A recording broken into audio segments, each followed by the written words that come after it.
Bismillahirrahmanirrahim. Assalamualaikum warahmatullahi wabarakatuh.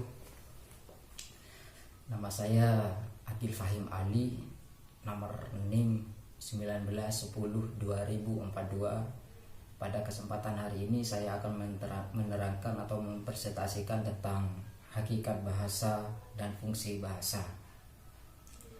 Sebelum memasuki pada materi, kita harus mengetahui apa itu bahasa. Bahasa adalah kemampuan yang dimiliki oleh manusia untuk berkomunikasi dengan manusia yang lain. Itu bahasa.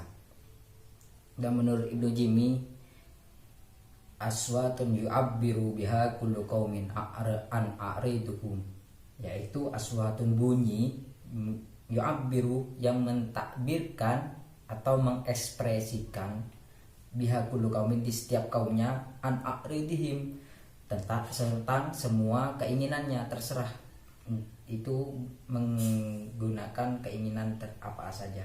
Yang kedua, menurut Ibnu Khaldun, i'lam al-lugha kullaha malakat sabihah bisina'in bidiya malakat fil lisani li'ibarati anil makna. Bunyi ini untuk berubahnya bunyi untuk makna. Itu berubah bunyi untuk makna. Dan bahasa ini mempunyai hakikat tersendiri. Yang pertama, hakikat bahasa mempunyai ciri khas, yaitu yang bernama sistem, yang nomor 2 lambang, yang nomor 3 yaitu bunyi, yang nomor 4 harus bermakna, yang nomor 5 itu arbiter, yang nomor 6 konvensional, yang nomor 7 produktif, yang nomor 8 unik, nomor 9 universal, dan nomor terakhir yaitu bervariasi. Kita bahas sedikit tentang hakikat bahasa ini. Yang pertama, hakikat bahasa sistem.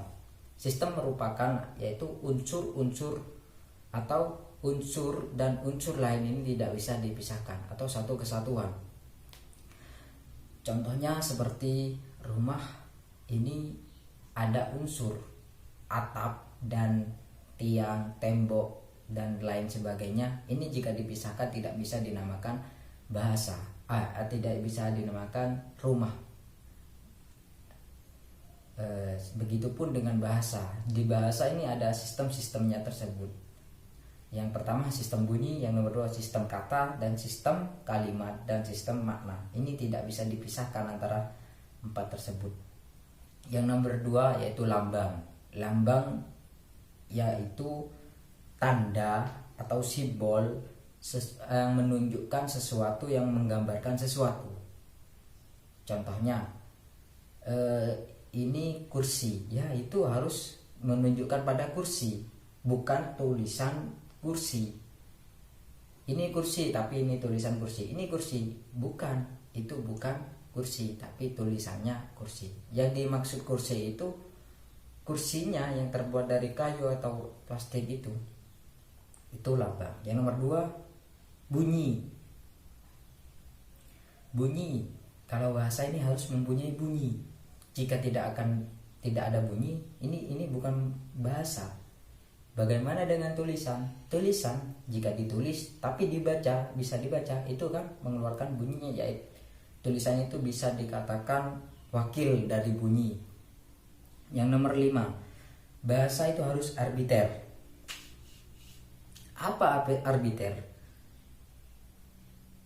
Tidak ada kaitannya dengan bunyi. Tidak ada kaitan dengan bunyi. Yang Anda pegang sekarang yaitu HP. Dan putih-putih di Bondowoso, yang dari Bondowoso itu tape.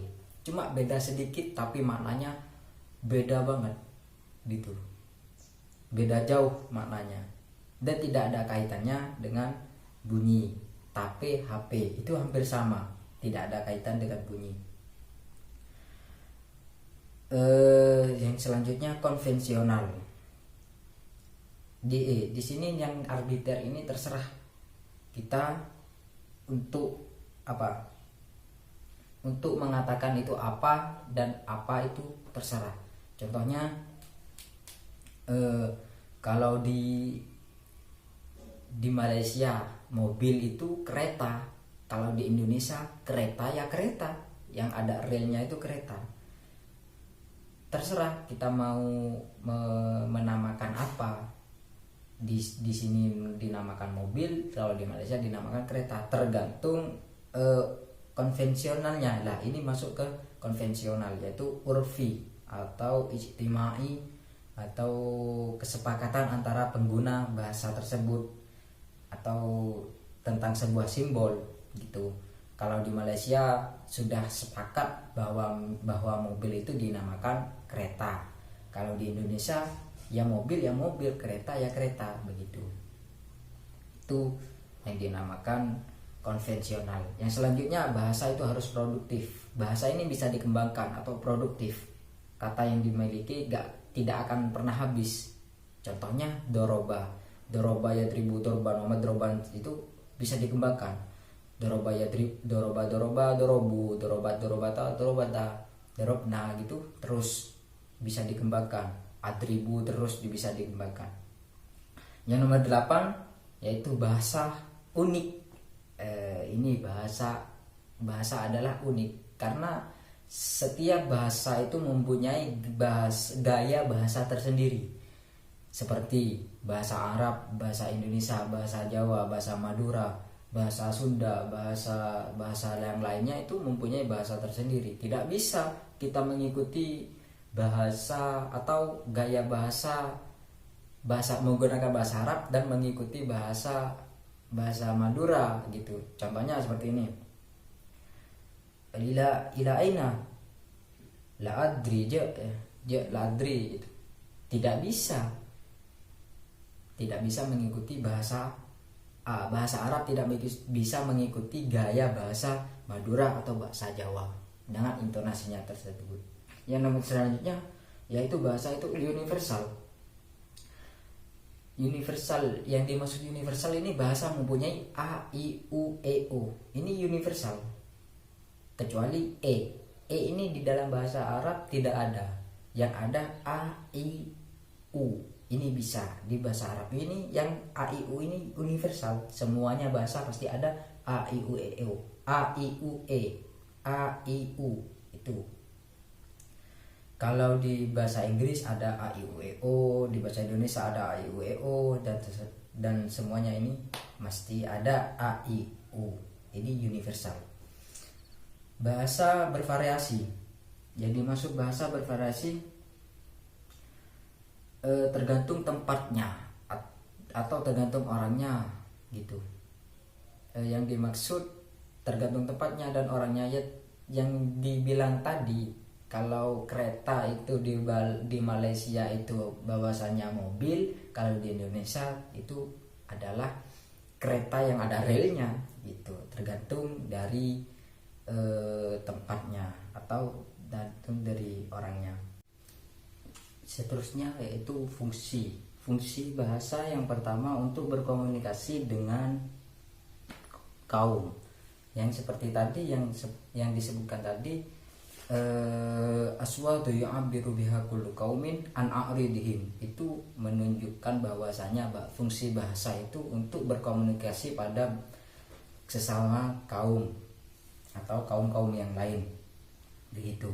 Yang nomor 2 sebagai alat berpikir, karena manusia itu hayawan natik, yaitu manusia yang berpikir, hewan yang punya otak untuk berpikir.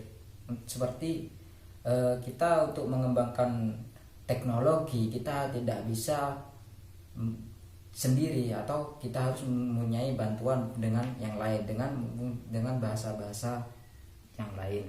Yang nomor 3 yaitu memperkuat bangsa, yaitu mempersatukan bangsa. Contohnya seperti jika ada kita ke Mekah, di Mekah di sana ada orang yang berbahasa Jawa, lah kita bisa samperin, kamu dari mana kok bisa bahasa Jawa gitu. Nanti itu kan bisa mempersatukan bangsa. Yang nomor 4 yaitu penguat solidaritas. Nah, kita menguatkan solidaritas. Kalau di Indonesia itu banyak klub-klub motor CB gimana dan organisasi-organisasi lain itu. Kita bisa memperkuat solidaritasnya dengan bahasa, yaitu satu bahasa Indonesia. Itu sekian dari kami. Jika ada kesalahan dari kata maupun materi yang saya sampaikan, mohon maaf. Selebihnya, ihdinas siratal mustaqim. Assalamualaikum warahmatullahi wabarakatuh.